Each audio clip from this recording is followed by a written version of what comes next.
Did you know one tiny spark in a bakery burned down almost all of London?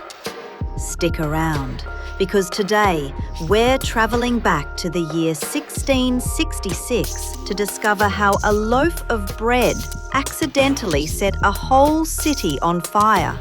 Back then, London looked very different.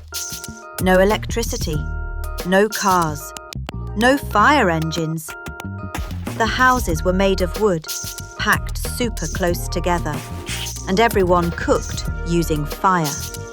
Can you imagine living in a house made of wood and hay? Would you feel safe next to a fire every day? On September 2nd, 1666, in a bakery owned by Thomas Fariner, someone forgot to put out the oven fire before going to bed. A little spark escaped. Touched some firewood. Whoosh! The bakery was on fire. People tried to stop it using buckets of water, but the fire was too strong. The wind blew the flames into more buildings. Even St. Paul's Cathedral, a huge stone church, burned down. The fire got so hot, it melted metal and exploded barrels of gunpowder. Some leaders suggested blowing up houses to stop the fire from spreading. Sounds wild, right? But it worked. King Charles II even joined the firefighters himself. If you were king or queen, what would you do to stop a giant fire? After 4 long days, the fire finally stopped.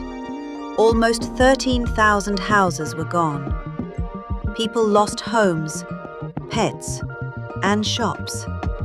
But only 6 people died, which was surprising. The people of London were super brave. They rebuilt the city using brick and stone. No more wooden fire traps. A man named Christopher Wren rebuilt St. Paul's Cathedral, and it's still standing today. So remember, one tiny spark changed history forever. Would you like to visit London and see where the fire began? Would you rather live in 1666 or today? If you loved this fiery adventure, hit like, subscribe, and watch our next video for more explosive history stories.